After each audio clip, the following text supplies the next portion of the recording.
impacted your life as a careerist in terms of your, they coach you or they mentored you in the past? Meron po bang ganon? Meron kayong naiisip na ganon? Di ba meron, no? In one way or another, it could be formal or informal relationship with people senior to us, with people of same age or same level with us, no? That became a mentor or a coach in one way or another as we go through our own journey in our career. So tanungin po natin, ano po ba yung difference itong coaching and mentoring na to? What exactly, how exactly? Because this is oftentimes mixed or confused, no? As two terms. We're in, so tingnan po natin, let's look at coaching. Coaching is partnering with clients in a thought-provoking and creative process that inspires them to maximize their personal and professional potential. Hindi po yan original, yan po ay ICF. That's a global definition of ICE, International Coaching Federation, about coaching. So ano pong sinasabi niya? Yung coach, tsaka yung coachee, co-equal sila. Co-equal, walang mababa sa kanila. The most important thing about coaching is, one, the coachee may be the content expert, because what the coach and the coachee will discuss is all about the coachee. But the other portion or the other part of the partnership, which is the coach, is the process expert. What does the coach do? They give structure in the conversation, so much so that if there were cobwebs in the past, naliliwanagan yon. And eventually the person sees to it that, oh my God, the answer are really inside me. The power is actually inside me. And that's the power of coaching, no? Hindi po galing ang solusyon sa coach, but the thought-provoking question and how the coach will unleash that is what is important and what we really avail and pay for a professional coach. Now, let's look at mentoring, because there's another side that we will study this afternoon, no? Ano naman yung mentor?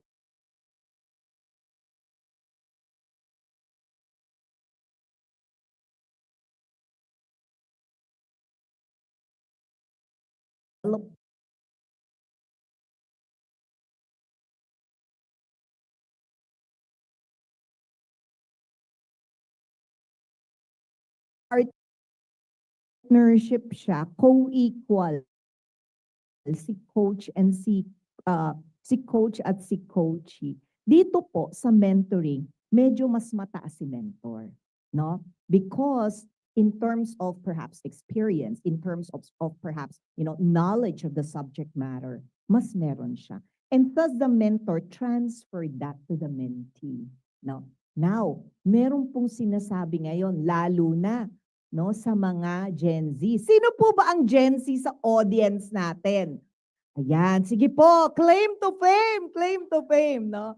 Ayan, especially for the Gen Zs, no? They can actually be our mentors. Reverse mentoring po ang tawag doon. Why? They may not be there from a chronological age or maybe experience, but in terms of subject matter expertise when it comes to digital world, di ba mas magaling sila? Because they are digital natives. Tayo po, myself included, I am a digital migrant. My daughter, right there, Micaela Ray, is teaching me, no? Kilala yan ng mga taga-ICF, teaching me how to be a digital native. She is very much a digital native, no? So, sometimes mini-mentor niya rin ng mommy niya, no? So that's what reverse mentoring is. Now, there are so many trends, Jamay, that we were able to come up with, di ba? But we only chose 4. We only chose 4. Meron na po kaming iniwan. We left the others, no, for your reading, no. But I'd like to make mention of this top 4. So first trend in coaching is what we call generative AI or AI-driven personalization, no? So what happens then? Our coaching, hindi po AI ang nagko-coach. Papunta pa lang po tayo doon, no? Papunta pa lang because the emotions nahihirapan pa pong mag flow ng AI in terms of empathy, compassion, nandiyan po may challenge ang AI. But in terms of how do we optimize this? Coaching and mentoring is helped by AI-driven personalization because they're able to really look at the goal, really look at the learning style and progress of the person, the data, no? And run it in a system wherein a certain recommendation or set of recommendations can be put forward for the coachee. That's the help that AI is doing for different coaches, no? Now, paano yun, Coach Tina? No, hindi na ba kailangan ng mga coach? Actually, what the coach, the professional coaches does is leverage on the initial AI, no, generated information, but try to still zero in on personalizing it based on their conversations with their coachee. So kailangan po talaga yon yung human touch, we call it human touch of the coachee. Another trend is data-driven insights. So very much related to AI, which what we're saying here is the different techniques, no, are personalized and are measured, no, measured so that the information is based on facts. Based siya sa facts, hindi maliligaw. Hindi maliligaw ang coach at ang coachee. No? So that's another trend, no? So this is very AI driven, no? AI driven and data driven insighting. A little later po we'll ask our panelists, esteemed panelists, paano ba to nangyayari? Or maybe their organization is slowly entering into it, no? The other two, and I will stop here in terms of the trends. Integration in talent management strategies. Marami po tayong human capital practitioners in front of me now. Napaka-importante po nito. Coaching and mentoring are not meant to be standalone solutions. It is meant to be integral to the different people processes that we have in our respective organizations. At pwede po siya. Nakita ko na po yan in different client organizations that I lead. Pwede po siya, it really helps, no? It really helps to integrate it from hiring to development to engagement to exiting, performance management, etc. No? The last one is the trend now focusing on team coaching or the team dynamics, no? So ang coaching po, nakita, we were able to see the power of coaching for one-on-one discussions. However, trends now are saying there is also value in looking at the team dynamics, how the dynamics of the team and the environment where the team is affecting the performance or non-performance of a team. So, yan po ang ika-4 na trend. Iniwan na po namin ni Jamie yung dalawa pa, no, na top 6. The other thing that I wanted to share, no, and this is so close to my heart because line leaders, no, it is very pivotal in really making a coaching culture in an organization. Napaka-pivotal po ng line leaders natin, no? Si HR po or si human capital, nariyan po sila. However, it is really the line leaders who will make a difference in this coaching and mentoring in an organization.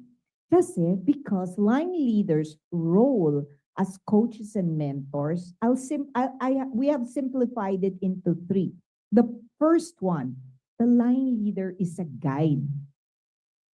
It's a guide so the talent can embrace the growth mindset.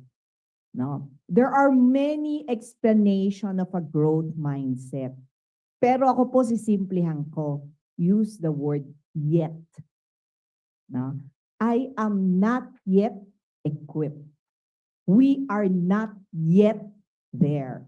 And because we postured it that this is not yet, no, this is not yet happening, then the probability of us developing into something better as a talent, as a careerist, or as a team is right there. So growth mindset. The second one is building trust and psychological safety. Yan po ang primary role ni line leader in coaching and mentoring. And quite frankly, we cannot bring this up to the CEO. Unfortunately, we cannot bring this role up to the CEO. The CEO is there to be your icon. To be your icon, meaning, pag sinabi ni CEO, let's go right there. That is the direction. Everyone follows. But when people have questions, they will not go to the CEO. They will go to their line leaders. They will believe their line leaders, not the CEO.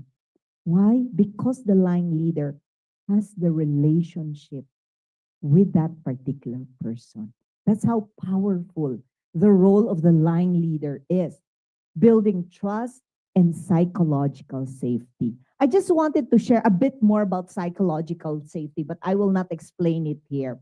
Jimmy, alam mo, based sa research, and I remember E.D. Rene telling us, Tina, ano ba talaga, what exactly is that challenge? Ano ba talaga yung challenge natin about coaching and mentoring? And you know what came up in the researches? It's the ability of the line leader to establish psychological safety. Yun po ang pinakamalaking challenge ngayon. No? So, yun po. And it does not necessarily mean the line leader doesn't want to. It means the line leader doesn't know how, doesn't know yet. The last role of the line leader is to align goals of the individual and the organization. Hindi lamang po yung goal ng tao ang importante sa line leader. He is also responsible for the overall goal of the organization. And he tries his best to make that a win-win for the careerist and for the organization. I will not deal much with the line leader value add, but I'd like us to look at the top 3 risks for line leaders if we make them our coaches and mentors in the organization. First of which, the bias and subjectivity kicks in. Tao lang. Diba? The bias and the subjectivity might kick in. So anong ibig sabihin? Our line leaders must have that mindfulness. Must have that mindfulness that I need to be able to detach myself and really take this person as he or she is without judgment. No? Naaaral po yun. We can learn that as leaders. Time constraints and competing priorities, of course, if there is deliverable, reschedule natin, ha? Reschedule natin. So that's a risk. That's a risk. And then the lack of coaching and mentoring skills, which of course your human capital, internal talents and organization are addressing by putting in place coaching and mentoring enablement for line leaders. Last topic na po natin to bago nating tawagin dyan may ang ating mga esteemed panelists, no? Kung si line leader may role, human capital or HR, ano naman ang role natin, di ba? Meron din tayong role because the leader cannot just do it alone. No? So may role din tayo. Tatlo lamang po. We are the talent managers and program integrators. Kung may kailangang kumumpas, if anyone needs to orchestrate this, it is the human capital organization. No, napaka-important po niyang role natin na yan. Meaning, key players, line leader, careerist, nandyan si subject matter expert, nandyan si HR, no? I-integrate natin yung role nila so we can move in synergy with one another in making or transforming our organization from where it is right now to where we want it to be. Engagement and retention champion, another role of HR or human capital. Napakahirap po. Imagine, we invested a lot, no? Nag-invest tayo to be able to build the competence in coaching and mentoring. And then eventually, lalabas yung talento or lalabas yung leader. So, part of our role is to make sure they are engaged. And engagement does not necessarily mean it's a monetary engagement. Quite frankly, based on research, money will not hold people. Now, to stay, no. So there's something else that talents and leaders look for, no, for them to continuously be engaged in an organization. Last, link to the on-demand generation. Sino po ba ang on-demand generation when it comes to coaching and mentoring? Any guess kung sino ang on-demand sa mga generation? The millennials and Gen Zs. Sila po yung nagka-crave for mentoring and coaching. Sila po. And our job is to link kasi most of the coaches and mentors are more seasoned. Sinabi ko po seasoned. More seasoned. Seasoned talents inside the organization. No? So they are the ones that we need as HR, we need to link them up with the on-demand generation, the Generation Zs. And linking them up means we are able to enlighten them in terms of how do they manage? Ano ba ang likes and dislikes ng Gen Zs? Because in a matter of 2, 3 more years, no, I think the millennials and the Gen Zs are the majority workforce in most organizations, if not all. So I think that's how it is in terms of optimizing value of coaching and mentoring. Jermaine, the intention is for us to seed thought starters. Now, help me out. No, let's call in our esteemed panelists. How about a round of applause for Coach Tina? Thank you so much, Coach Tina. Alam mo, with that 20 minutes yata, ano? 20, 15 minutes yata, ang dami na natin nakuha.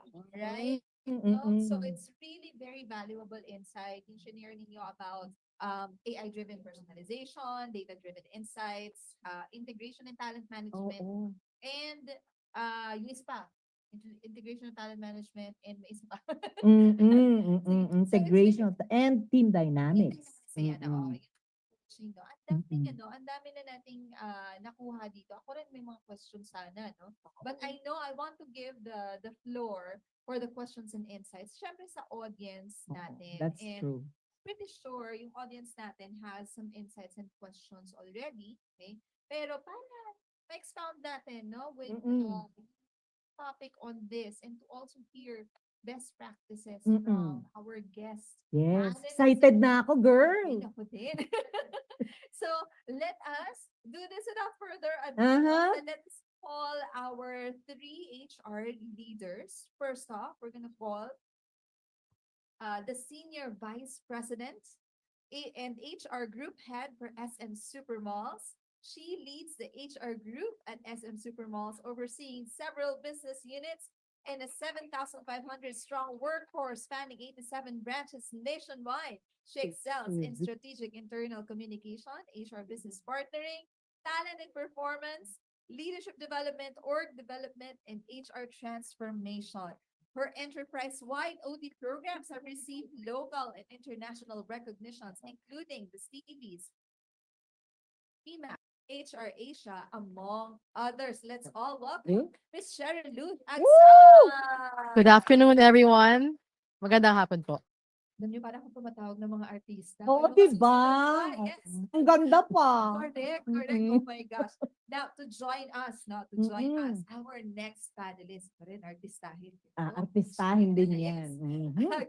The group head of human resources, China Banking Corporation, with 2 decades of leadership experience in FMCG and banking. She began her career in finance and logistics at Dole Philippines before transitioning to HR at Dole Asia, where she led regional shared services. She later established the HR function at ANZ Banking Group Philippines and spearheaded talent and culture initiatives for ANZ Bank Thailand. In 2021, she joined China Banking Corporation, becoming group head in 2023. Under her leadership, CBC's People Agenda has focused on enhancing employee experience, leadership development, and building a future-ready workforce. Let's all welcome Miss Danny Michelle Cruz. Magandang magandang hapon sa lahat. I'm a China banker and I'm proud of it. Sad ba? Diba? Diba? Yeah. To join our esteemed panel, Mhm. or guest for today. Of course, Pinakagwapo. yes, pinaka And not to mention, mentor ko po ito. Ayan. FLP mentor ko ito. Okay? The Senior General Manager and Vice President of Human Resource Philippines and a CN for Special Projects of Nissan, a transformative HR leader with over 30 years of experience. Sir Eric has driven innovation, engagement, and performance at Nissan Philippines, a certified executive coach and a DDI certified facilitator. Specializing in behavior-based interviewing, he is also a mentor, coach, and advocate for future HR leaders, a fellow in people management and former PMAP Board of Trustee member. His dedication continues to shape the HR community. We also extend our gratitude to Nissan Philippines, Sir Eric, for this wonderful venue for hosting us today. Maraming salamat, Mr. Erickson del Castillo. Great Nissan Day, everyone, and welcome to the Nissan head office. Maraming salamat po. This is very comfy, no, na venue natin. And welcome to our panel. Again, feeling ko talaga nasa talk show na.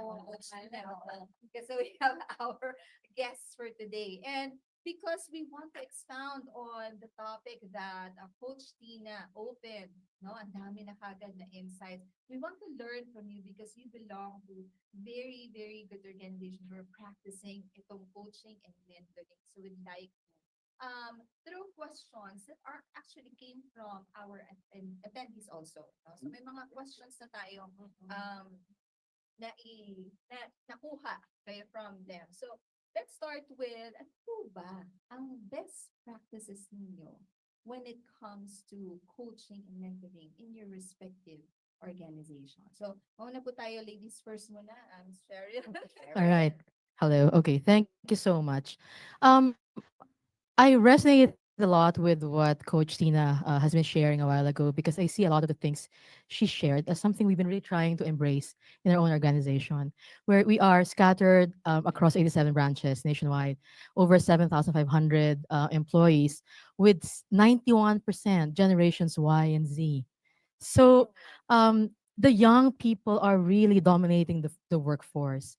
So in 2019, we started the journey of really developing our leadership team. So we started with mentoring first.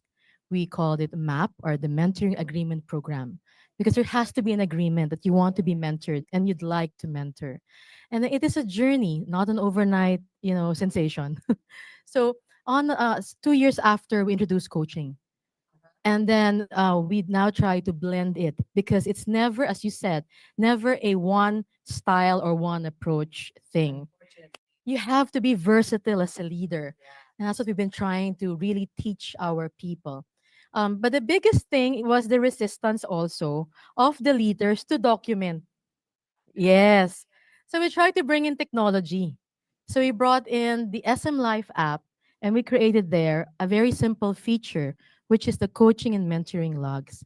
Because what gets measured gets done. Because we wanted to say, yes, you're doing it, but are you doing it in a structured way? How, is it effective? So it really helped us.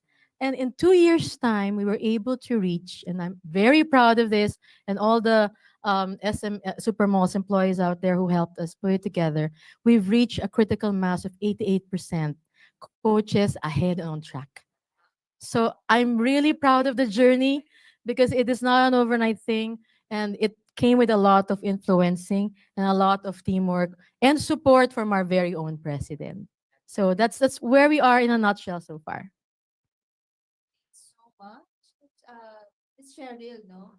Coach Tina, ang ganda nung very Oo. practical. Oo. And one of the things that really highlighted, no, and I think all the audience will benefit from this, yeah, is that um the support coming from the top leaders is so critical. The line leaders can do so much, the HR people can do so much, but that particular endorsement, sponsorship, and push is very critical. Well done in what you're doing, no? Thank you, the whole team. Yes, the whole, some of them are here. Yes. Ayun. And of course, syempre, we also want to hear, no? Maraming mga best practices dyan. How about in China Bank? Dan? Yeah, thank you, Jamai. So China Bank, we're actually over 100 years, no? And our bank, we have about 11,400 people across the Philippines. So, our journey started about 3 years ago. Primarily, you can't actually parang push it, easily, no? As Sharon had said, it's really a journey. So what we did was we started with executive coaching. So we chose leaders because they need to believe in the process, and it has to be something that they experience themselves. So we chose about, I think, 15, 16 leaders, and they had one-on-one executive coaching for about 6 months. And then after that, so it has to be, when in business, you need to actually talk their language also, diba? So for us to actually make a number of our people managers embrace coaching, we had to go to the business unit, which it would make well, it would be more valuable for them. So we went into the retail banking business segment, and we actually did coaching area heads. So area heads actually they oversee branches. So we actually rolled out a training for the branch heads just to get them the discipline of sales culture, right? However, that has to be supported by the area heads coaching them on their performances. So what we've seen in a period of like 12 months, we've monitored branch heads who finished their training and then had undergone coaching. They actually did what they call this an improvement in the performance, 55% Wow. improvement in 25%. 55, 55, 55. Yes. Now, for the rest of the bank, what we wanted to make sure is that we establish psychological safety. We've launched it August last year. So we're in, various stages right now. We started with the simplest one, just to get the people to embrace the concept and then be comfortable with that. So we're starting small baby steps. You don't need to go full blast, So you really need to go, slow steps so that people can actually enjoy it and embrace it. Yeah. Beautiful. And yeah, and notice that if the best practice shared by Miss Cheryl is really a very good endorsement, sponsorship up there, and measuring it. Diba? Yun yung narinig ko eh. What I heard from Ma'am Tani is actually the importance of allowing the leaders to experience it as well, no? You really took time to have your leaders experience it because they would be your living advertisement, no, for this particular endeavor. Ang ganda. Yes, No? yes. Ang ganda. Kasi nandun talaga yung integration. And yung you're equipping them, no? Yes, yes. How about sa Nissan, Sir Eric? Ito, marami na akong narinig dyan, di ba? Knowing na. Sir Eric, yun, ano? No, but would like to share. Yes, as mentioned by Coach Tina earlier, the strategy for coaching and mentoring, these are very powerful tools, no? And it is part of our talent management strategy. Sabi ni Coach Tina, it should be integrated. Yes. Our mantra, our objective in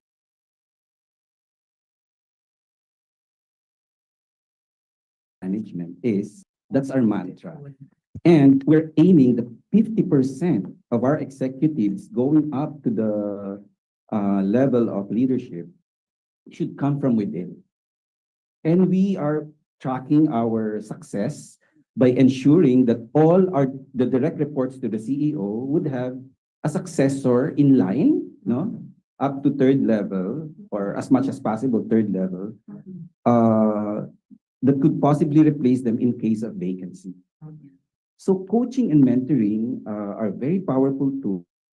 Here in Nissan, we implemented back in 2017. One time, I sat with the former president of Nissan, an Australian Indian. I asked him what makes him awake at night, what keeps him awake at night. And he told me, Eric, I'm not really particular about sales. Sabi niya, I'm worried about our leaders in the future. That was 2017, 6-7 years ago. And just last January of 2024, we lost 3 executives. We are only 10 direct reports to the president in 30 days. Wow. We lost to competitors. Good thing we have immediate successors. And the coaching and mentoring programs that we have laid down over 7-8 years proved worth it in January of 2024. It was worth it because in 24 hours, we were able to replace these 3 executives. We didn't counter offer because that's not our practice in Nissan. It's not part of our culture. And in a week's or a month's time, we were able to make sure that the business is going to move forward. Galing. Jamil, galing. No, oo. Succession management is very alive. And Nissan was able to really optimize the value of coaching and mentoring in preparing a strong succession bench. So much so that, Sir Eric, kahit na, does the competitors snatch them, you were ready. Kudos to your HR team. You were ready. That's not easy. You were ready. Great. Ang ganda. Ang ganda ng mga practical. Kasi I'm sure that our audience right now, yan ang mga questions today. How do we do this in our own organization? We have very, very good examples here. Coach Tina, I would also, singin ko lang to, let's apologize to our online participants. I think we lost audio kanina, the first 10 minutes. So I hope you're hearing us very well. Totoo po kami, kasalita kami dito. Kanina po sign language. The sign language na. But hopefully you can also send in your questions. I think our team will be helping us, making sure that your questions will be answered. Kung kaya ng time, yan. Hindi ko lang promise lahat. And then we are also giving an opportunity to our live audience to ask the question later. Ayan. So I think meron na silang mga tanong, Coach Tina. Pero yun, balik tayo doon sa naging sharing nila. In your experience, Coach Tina, we've seen similar sa mga organizations that you or mga naging clients mo. Yes. I have a current client wherein the coaching is really being applied in their leadership development. So the leadership development of the past wherein it's just a program that's already passé. So they're very, very keen into executive coaching. I'm one of the executive coaches of this organization. And they are also into what we call action learning, meaning after the training, how do we now put that into a job-based learning? Wherein a panel will have to check or assess the reality of what they're doing. So ito yung sinasabing yung ROI ng training through coaching and mentoring is is very, very clear. Yes. Very evident talaga. Makikita mo Oo. yung product mo. Mm-mm. Yan. Okay. And I'm seeing, Coach Tina, meron tayong mga questions Mm. coming in, no? So, Dami oo, related to kasi may sharing tayo kanina Mm-mm. from our Mm. panelists, no? So, meron tayo very specific po. I think this is for Sir Eric. Sir Eric, Sir Eric, what was the best practice in creating the coaching and mentoring culture in Nissan, especially that the focus was promoting from within? I think it's the support of top management, as mentioned by Tina. It's very important that you get the buy-in of the president. And what I shared with you in 2017, it was my president, our president, who told me his concern. So he was immediately, when he spoke about that, I sent all our the immediate report to the direct report to the president, as we assigned them as mentors right away. And we sent them out for a training. And then we made sure that they would get all the skills. And year on year, I would even send them for progressive programs on mentoring, coaching. And here at Nissan, we have foundation courses also, like situational leadership, the Ken Blanchard for coaching, things like that. It's really a part of our system. It's just that at times they get to forget, but here the role of HR is to, sabi nga natin, to integrate all this system together. I think the success factor is number one, is the support of your top management, and of course the mentors, the executives who would support you because they will be assigned as mentors in the future.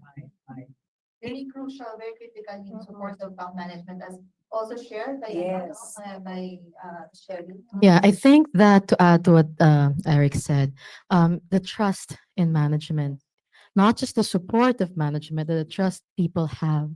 So you have to build that, especially during the toughest times. I'd just like to share during the pandemic period, very tough on the malls.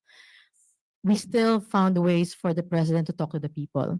That's how you build trust. When you don't have anything really great to say, you still face your people and say something to be felt, to know what they're there. And fast forward emerging from the pandemic, now our latest survey would show that our 94% sentiment has put their trust in top management in running the business.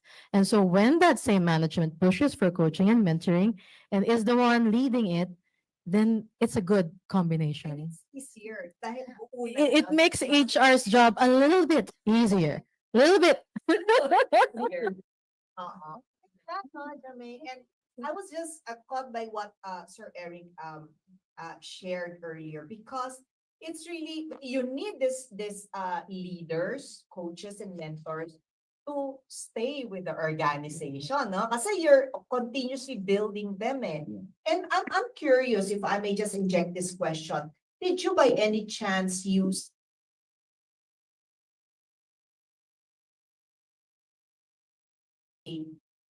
it's a question, I'm just curious. Gladly, Nissan Philippines has become the benchmark for ASEAN. Accelerate, we call it. It's all over here. And it started in the Philippines in 2017. It's now in Thailand, and it has been implemented across ASEAN in November 2024. And this week, we're rolling out a mentoring program in place of the Accelerate ASEAN, because we just put it we suspended this program for a while. Just mentoring. So we are asking all our leaders to register if they want to be mentors for the ASEAN group. And we now have registered 10 of our executive across ASEAN to they actually given their full support. They've registered, and we have a community of mentors already. Because as I said, Accelerate is already in ASEAN, and when we implemented another program on top of Accelerate, which is High Gear, we call it High Gear because mentoring is quite fast track for 15 months. A lot of our executive are now enrolling to become future mentors because the business is going through a lot of challenges. And we said that we need mentors now because we need to develop leaders lane. That's Actually, true. I'm using all relevant words in the automotive industry. Accelerated. Accelerate, fast track, and all those things. Very on brand. Thanks for that. Thank you. Yeah. Maganda yung, ano ba yung sabi ko kanina, trust, no? Kasi we came upon that big word, sabi nga nila, trust. Ano kaya yung role of, kasi we're looking at the role of line leaders, but specifically also on the role of HR, ano yung role ng HR in ensuring that there's that trust between the people. Let's start with Miss Tani. Miss Danny. Oo, for us in China Bank, I think it was really important. We actually integrate, we have homegrowns and we have new hires. So right now we're actually about 55%, new hires, probably tenure of 0 to 5 years, no. And for us Centenarian Bank, you actually have homegrowns who actually have service tenure of 20 years, 30 years. So it's something that you have to put a balance in, making sure they're actually comfortable, no? So that's why in our approach, we needed to be conscious of that. It was really deliberate to introduce psychological safety because, while we have respect, as part of our values and concerns for people, but it has to be practiced, felt, and seen, no? Kasi nga it's been in a big organization, so we have to make sure that our people, the new ones, the Gen X, Gen Z, and the millennials, no, they actually get to feel belonging into the organization, feel comfortable. So for us to do that is really just to get them to understand that we're all the same, but we do have different capabilities. So we've started, really introducing a lot of initiatives under the psychological safety program. However, that's just one component of our current. We have this culture program. It's called One China Bank program. It actually merges, the values, personal values, and also the one with the team and with that organization. So we're rolling that out. It's just, about a little over a year, a little over a year. And we're rolling it out across the whole organization just to make sure that everyone's aligned. And, we're actually just seeing, the same, what you call this, workplace, the temperature of the workplace is going to be the same in terms of like, psychological safety. And, earlier, I think Eric actually mentioned about, having support from the leader. It's really important to build the tone from the top. So for us to do that, we also had worked on in establishing our leadership brand, and it's actually done in house. So it was developed in house, and with various inputs from the different leaders, from senior, middle, and even the employees themselves. We wanted to make sure that it's uniquely China Bank because we have a very unique organization, very unique journey. So with that, in terms of the leadership elements, we call it on time leadership. So on time, T means transcends, I inspires, M motivates, and E exemplifies. So under the time, the transcends actually is where you would have the coaching. Because that's where you actually have talent development, the curiosity element, and also the empathy. So basically, you have to actually have a feel of the other person, in terms of respecting that space of that person within the organization, what the person contributes. So really, I think making sure that everyone's, comfortable, they're in a safe space, whether it's work related or personal aspect. So because most of the time they spend about 8, 10 hours in the office. So that has to be there for coaching to actually at least be nurtured. Yeah. Thanks for that. If I may just add, Jimena, I've heard Ma'am Danny talk about or mention psychological safety.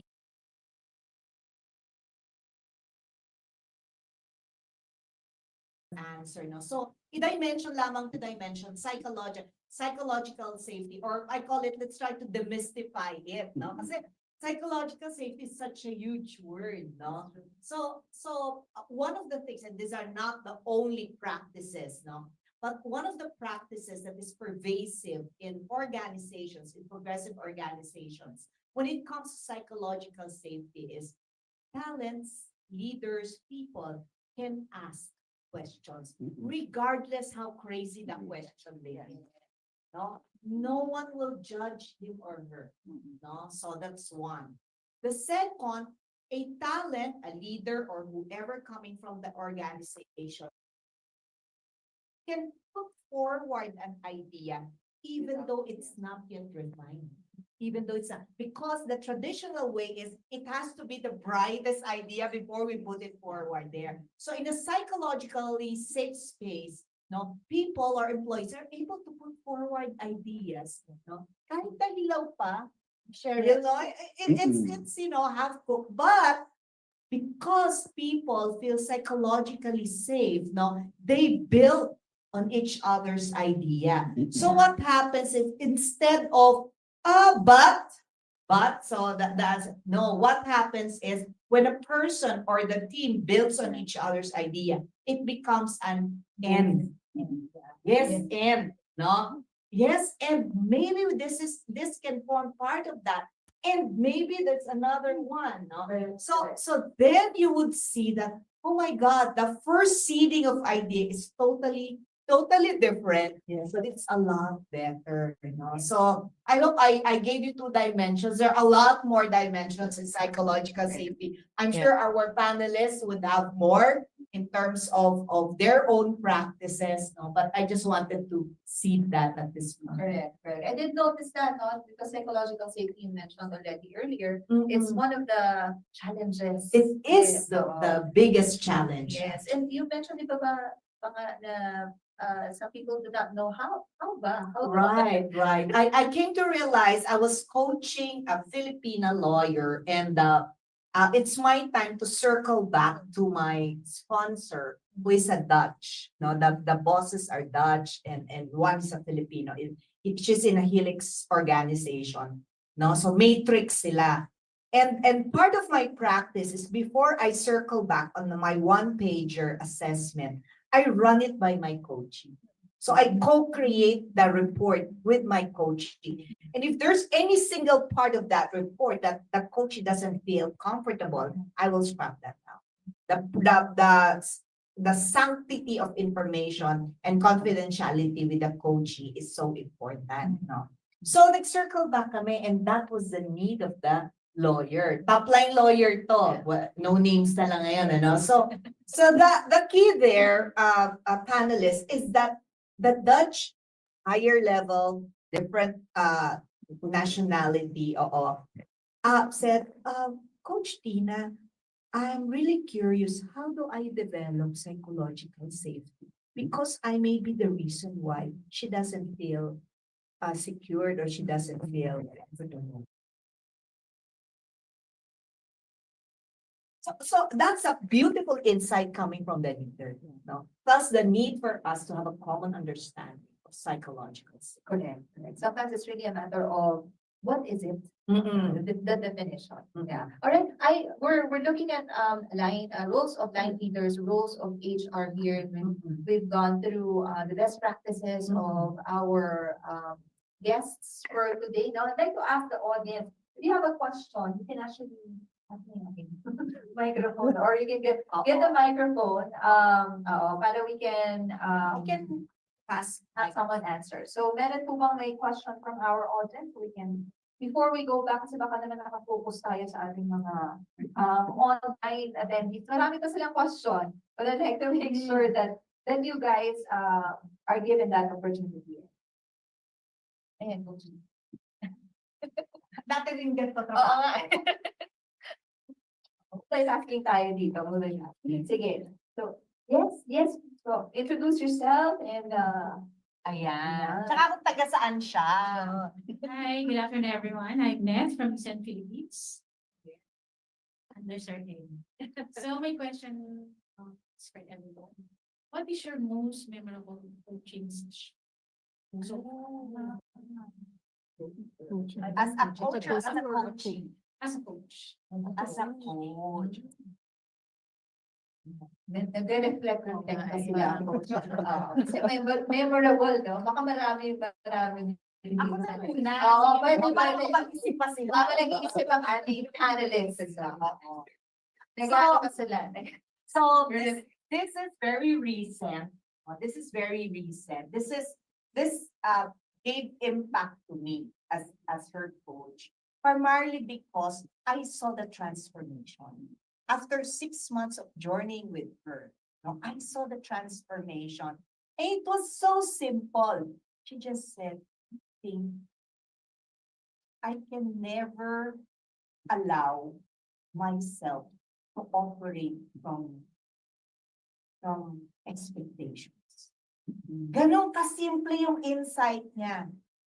And I am saying this, Coach Tina, because no, I have noticed a difference in how my people and my leaders respond to me. And that's for a coach, that's so beautiful. That is so beautiful because that is transformation on the part of the person. So, yan po, nakapag-isip na po ba kayo? I can share one, Okay. right? It was with a one of our senior leaders. I won't say which company and in what era, but this is the kind of person who would say, "I don't have empathy. I'm not that type of leader. I'm a type of leader who really would like to just get the work done." But this person also is able to really seek a lot of my time for a period of time. It's the type of conversation where I have a lot of things to say, but the person is still there. So I have to give time because you are HR, you are a coach. Yeah. And then at one point, the person was sharing with me the things he did. And I said, you know, that's actually very empathetic of you. And he said, I learned that from you.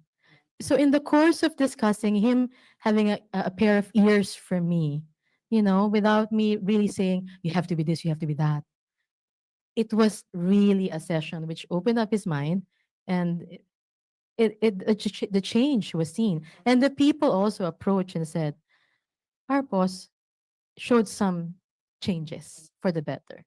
So even if sometimes time would be really given, even though it's a very precious commodity, it's really a measure of how you value your line partner.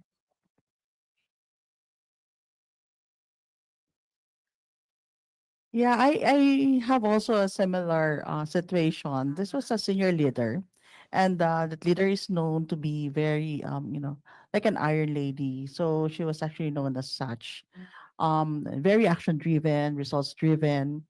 So when she gets in the room, I think you can feel tension, and people would actually have some kind of a fear, anxiety. So over time, we've had a number of conversations.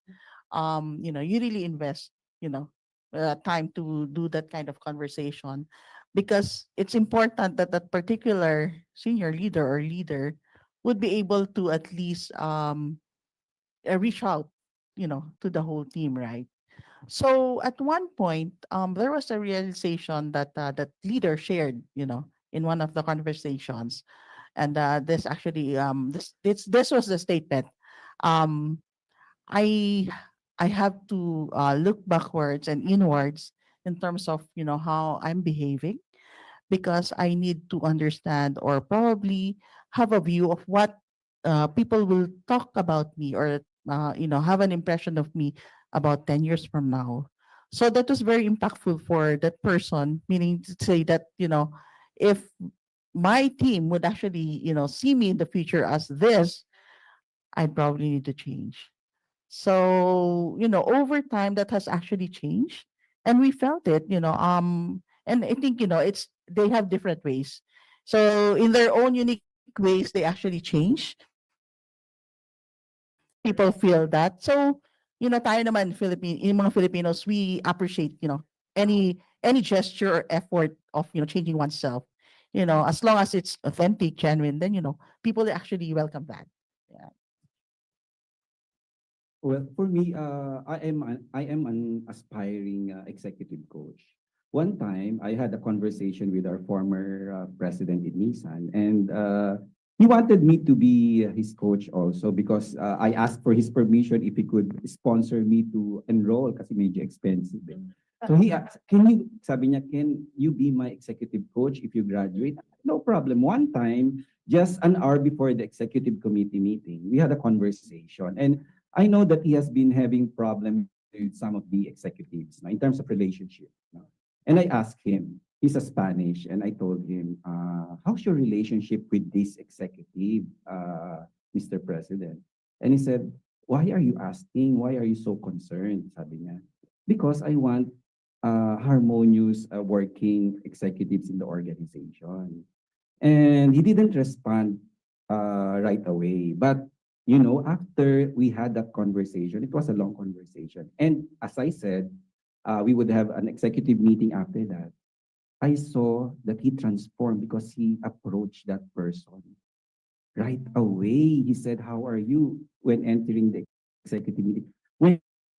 And in fact, I know that they had a very tough quarrel the day before because I was in front of them. They were really having a hard discussion, and I was in the middle. In fact, he said, why are you trying to protect this executive at that time? So I was very curious about that. So that made me feel so happy because the president really responded to that very simple question. Sabi ko lang sa kanya, how's your relationship with our executive? Just few days ago that they had a very bad discussion and a very important issue. So it's a coaching, a short coaching conversation, I would say. I'll support that because coaching need not be long. No, authentic coaching need not be long. No, you check in with your people, with your full interest to be truly present and kamustahin siya. That's part of coaching. So do not demystify that. It need not be 1 hour. It need not be 2 hours. No, but that presence should always be there. And that sincere intent. And that's what he saw in you. Conversations talaga no, with me, with share na lang. One thing I noticed po, Nina, is there's a memorable experience na as, coaches and coaching experience. There's something evident, maliit, no? Yeah. Something like a clear output of what happened. Yeah. Maybe wonder din, no? Naalala ko tuloy, as a line leader myself, my experience. Remember, kasi coaching is you're trying to help them think for themselves. Yes. Diba? You're not going to give them the answer. Yes. You're going to make sure that they do their thought process. So that one time na they came to you, not with a problem, but with options already. That was a very clear indication that they are already thinking. So yun, naalala ko rin tuloy. Nagbalik tanaw din po ako sa experience. But no, I am really learning a lot, very valuable lessons, no, and best practices that we're getting from our panel and from Coach Tina. Meron isa dito very, siguro, we can say, basic question, pero a lot, maybe thinking this, diba? Coaching in the workplace. How do we even start? What's the first step now? How do you create the kind of culture in the workplace? Maybe you can answer as an HR practitioner, di ba? Kasi we are the ones in this room. But naman natin, but maybe Sir Eric can answer first. Yeah, when I mentioned earlier that it's our talent management strategy is to build leaders from within, I think it's not just an HR objective. It's also a business strategy. No, and you should start there. What is your vision for your company? You know that in the next 10 years, you will be competing. We didn't know 7 years ago that we will be competing with this number of Chinese brands and all that. We didn't know that, but we were preparing way ahead. So your program has to be aligned with your objective and the company's objectives. Knowing that you want to grow your business selling 50,000 units in the next 10 years, you should prepare your organization. So putting a coaching and mentoring program has to be aligned with your long-term objective. Start first with the goal. Thank you. That actually is the same view that we have. You really have to find the business need. Otherwise, whatever programs you're putting in, even coaching, will not actually fly out. No, so in our case, the bank has actually accelerated its growth targets, aspirations, and over the last few months, we've actually rebranded. So clearly, there's already that direction, a different direction from where we were a couple of years ago. So for us to do that, we need to make sure that it's embedded in our performance management. So as Coach Tina had said, it could be a simple conversation, a coaching for performance conversation. So that's something that you need, in the business. They can't do away with that. So they have to do something like that. And we're also trying to make sure that, our employees would actually be equipped. The line will be equipped to do that. So we're still in the process of getting that embedded because sometimes the performance conversations medyo hindi siya practice, in the past, and we're trying to put that, more of a, it's really something that's part of the development, process for the employees, and make sure that the performance is also where we want them to be, no. So I guess, you really have to tie it up with your business objectives para at least, those people doing it would actually embrace it talaga. Oo, yeah. Yeah. And it's resonating with me, what our co-panelists also mentioned. I'll reply to that in three layers. So the first layer is, as they said, the business. So one of the high five goals of HR is actually grow the people, grow the business. So it really show there is a really direct correlation. And then the talent management is there integrated because you're protecting the future proofing the business also. And then the second layer, I would say, are the middle managers, equipping them, just like what you said, Tani, a while ago. So we've done our rollout of our programs for mentoring and coaching, and we're not yet done because now we are also going to the level of the individuals because we also have to train our coaches and mentees. Because for us to have a psychological safety, they also have to understand that they have a voice, and so the power of feedback is something we've been trying to also embed because that one is your personal choice to be able to speak out, speak up.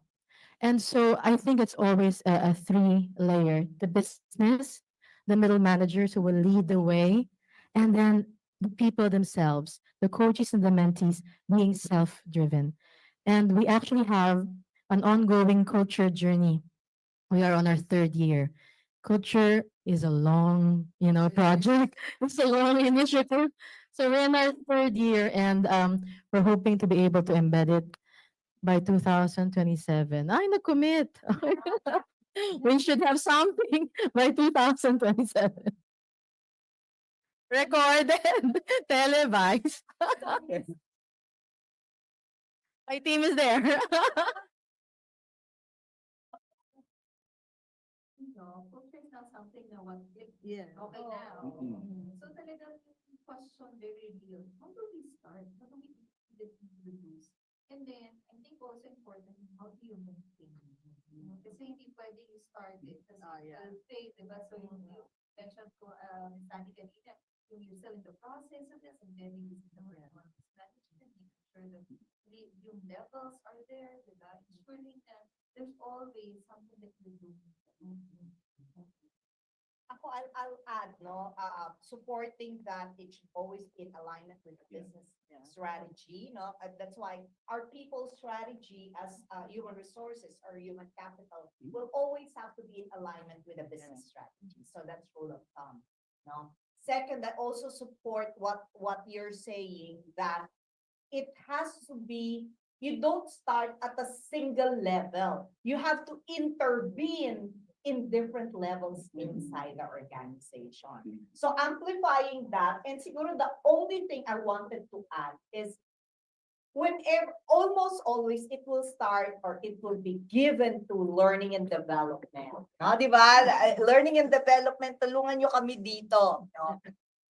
Make sure L&D people, HR people, we don't approach it simply from L&D.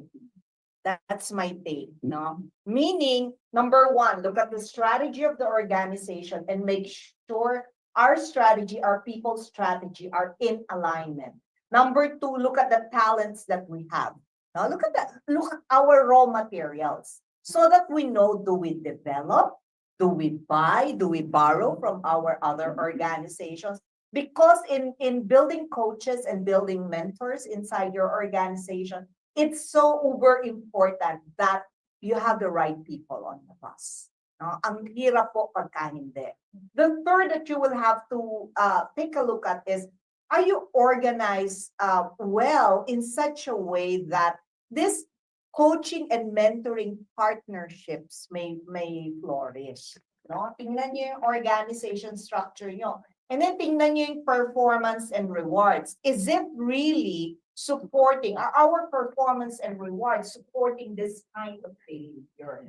No? So I think the short of it is, do not just approach it from learning and development. Albeit the obvious answer, or the obvious need is learning and development. Always address it from a holistic standpoint, organizational development standpoint, because that's how we add value to the business. And over important, align it with the business strategy. No? Nothing from what human capital or HR is doing would be relevant to the business if it does not support that business strategy. So keep that in mind. Thank you so much, Coach Tina and our panelists. I think we have one more question that we can answer. I'll throw it back again to our live audience. Nandiyan pa ba kayo, guys? Yes, okay. Ayan si Sir! Ay, sir, kataas-taasan. Kagalab-galangan. Ako naman. Let's brace ourselves. Okay, let's brace ourselves. Kailan naman ang tanong ko. So we talked about strategy of aligning coaching with the organization's goals, and that is for the business. It's very clear. But you also mentioned in passing, we shouldn't forget the coaching. And in here, the other part kasi of this one is the person himself. And Yes. he has expectations, by the way. So you mentioned about proper rewards, let go with your coaching efforts, so that they continue to be motivated. But when you develop a culture, which is long to take, sometimes you reach a level where the expectations have already gone so high. And you're not able to answer to all the requirements of the people, or their personal expectations, especially if you're talking about millennials. So if you're not able to respond to all their expectations, which is not realistic in practice,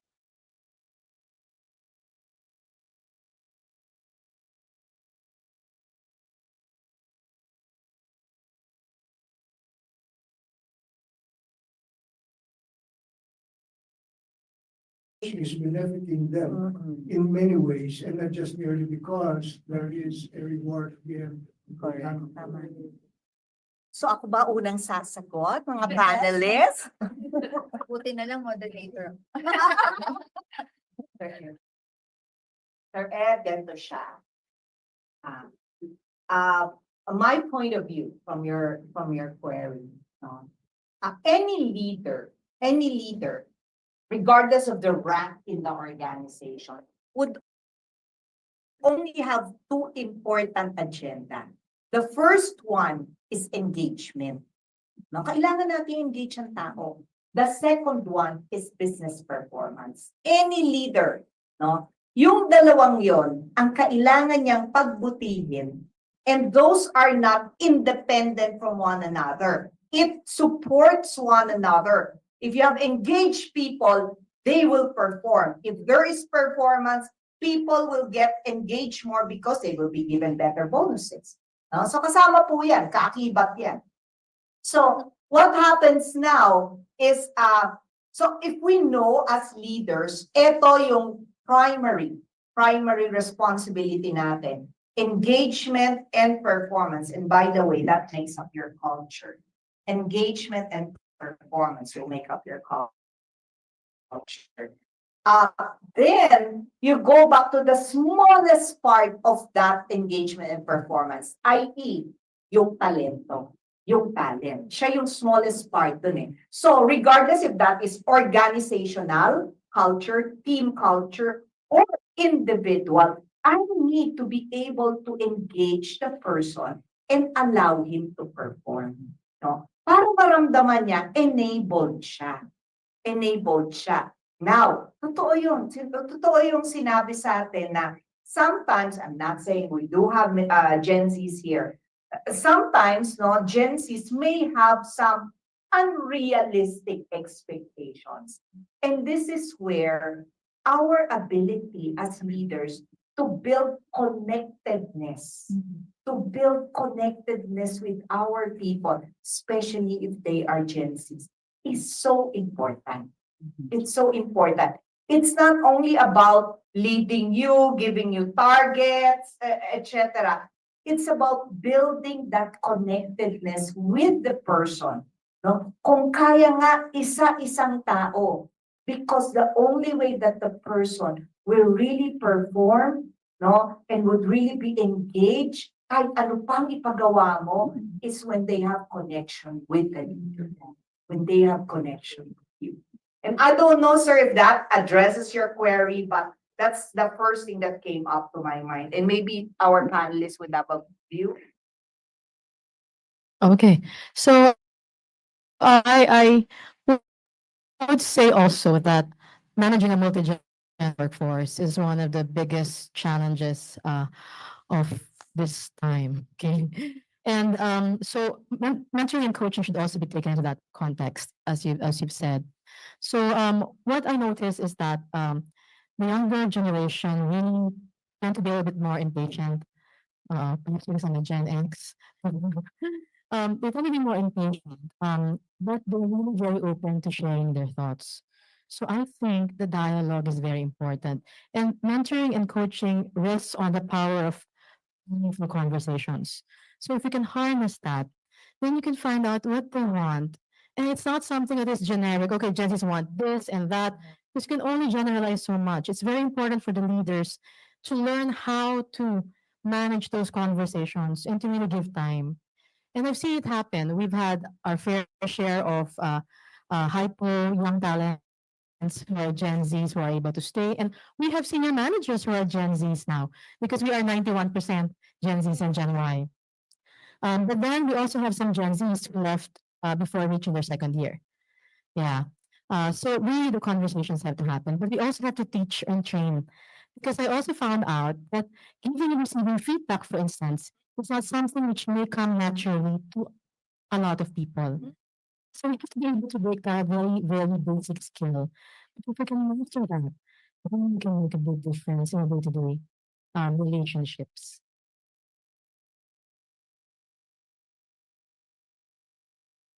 Yeah, that's true. So, on Cheryl's point about the feedback.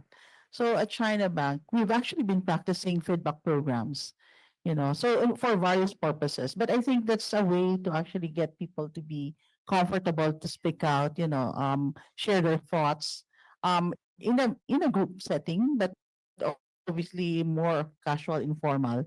So for us to actually get that kind of behavior, giving all of those feedback programs, we do that across staff, officers, even our management trainees. So it's something that when practiced properly, will actually get them to be, having that kind of behavior when they actually interact with their leaders. So, I guess to your point, sir, it's really making sure that, as what Coach Lina had said, connectedness. We make sure that there's a channel for them to actually give their feedback, their thoughts, their ideas. So in a way, it actually makes the probably the culture more safe for them to speak out. Yes. Well, Sir Ed, in Nissan, we have this what we call career development plan. which actually maintains engagement. Kasi mga coaches no, kailangan lang or kailangan nilang yung continuous conversation about career. No? In Nissan, when we develop our employees, they're not just for the Philippines. We are developing them for the Nissan globally. We've sent our accelerated graduate alumni in Thailand, Japan, and even in Europe. And well, we're also preparing them for succession plan. No? So we make sure, Sir Ed, that continuous discussion. We would have a dedicated month we call career development month, which is actually in October. That we talk about careers, we invite HR people, we have conversation just last 2 weeks ago on careers, and then before we would only ask managers to prepare CDP. This is the individual IDP. In other companies, they call it IDP. Here, we call it CDP and IDP in tandem. We brought it down to staff level because we want to see whether they want also to be deployed outside the Philippines. And our president specifically asked me, Eric, ask employees where they want to work either here or even outside the country. So it's a continuous conversation. We have one-on-one discussion, and it's a live document. CDP are uploaded in Workday. Every time we have a vacancy, we would look at CDP. Sino ba dyan ang pwede sa after sales? Sino ba pwede sa sales? Sino ba pwede sa Office of the President? We look at our internal talents first and foremost. Because sabi nga naman, leaders from within. So we literally walk the talk.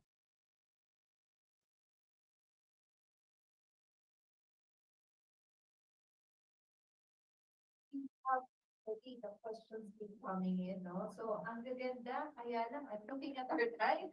Medyo, oo, 3:30, hanggang 3:30 lang tayo. Sana we have more time. But the good thing is, it's just the first episode of this Transforming the World Through Coaching.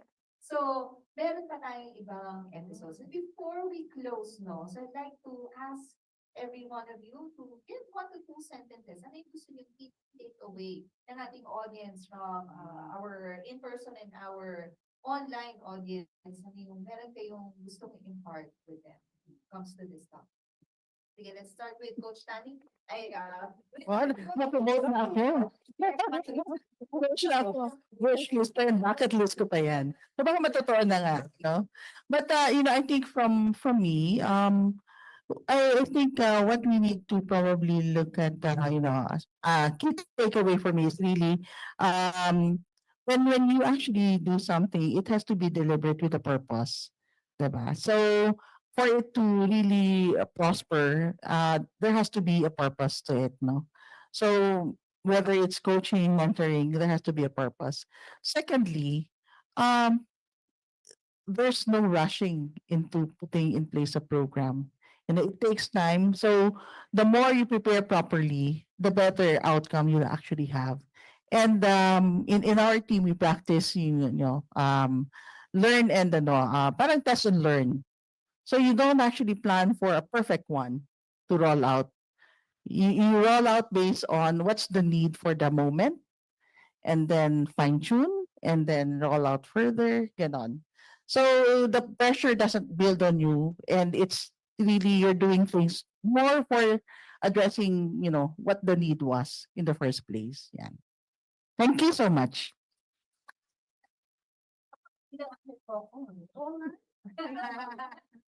Thank you, Sige, Sir Eric, and then last naman. Well, as an individual, you own your future to yourself. No? You drive your own career. You are sitting at the steering wheel. No? So HR and management are here to provide you the opportunities, the resources, the support. But it is you who will decide where you want to go.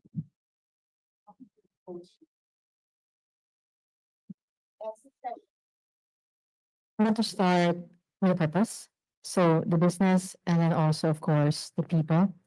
And then also, you don't start with a big bang, but you start practical so that the quick wins are met and people will start to believe. You have to build the seeds where people will have reasons to believe. And you can grow and snowball into a positive, cultural movement. And there will be some setbacks, there will be some slides, but keep the faith and stay the course. Ganda naman. Yeah, sige po. I'll just amplify whatever Yeah, they yeah. said, no? But Coach Eric here, aspiring ICF, no? Actually got it, no? So ako, simple lang. Sagot mo ang karir mo sa iyong organization. So you don't rely on your leader, you don't rely on your organization, you rely on yourself in pursuing and navigating a career. No, in the first place, ayaw mo magkaroon ng regrets, ayaw mo may masisi. It's only yourself. And even only if just like the employees of this organization, they're so blessed because coaching and mentoring are already offered for employees, no? Please avail of it. Avail of it. Kasi kukonti lang po ang organization who really, build talents from within, coach leaders and talents to, for them to unleash their potential in the organization.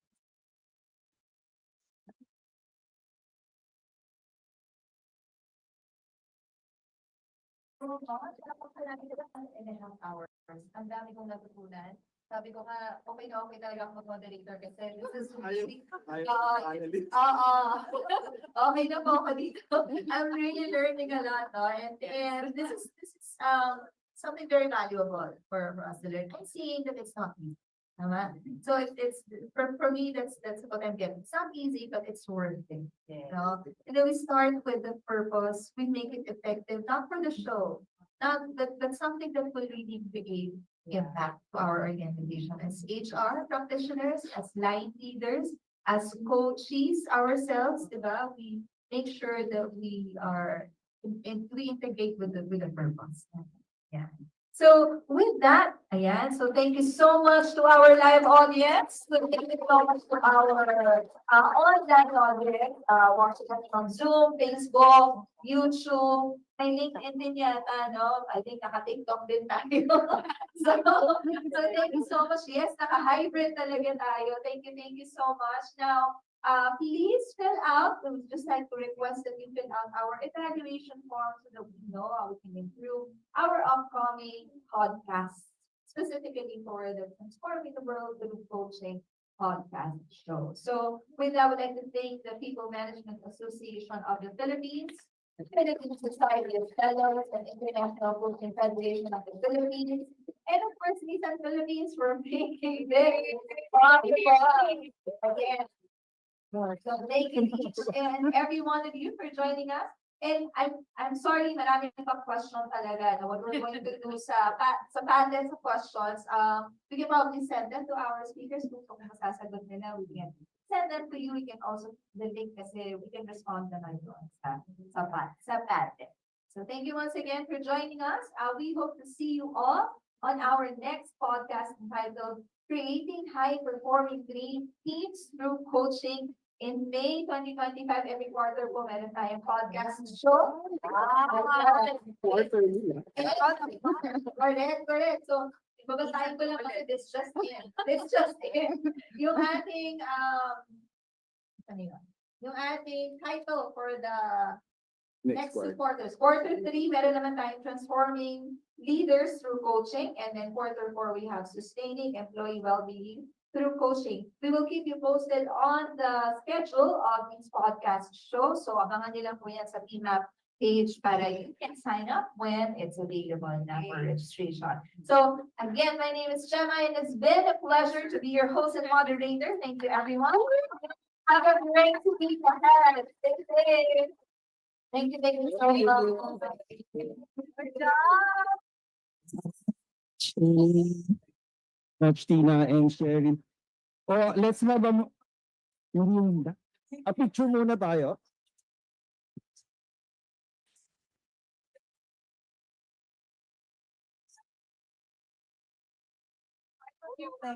Nag-enjoy yung Galing.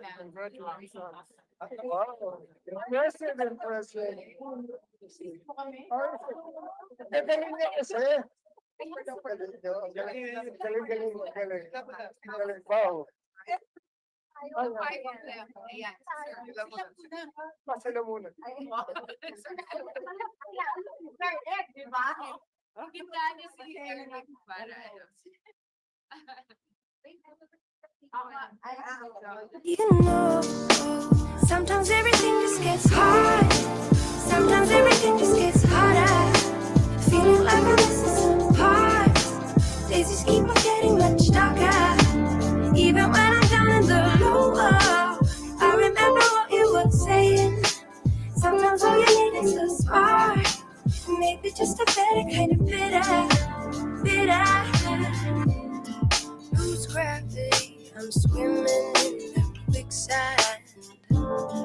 Up to my knees. Keep losing sleep, I manic dream at midnight.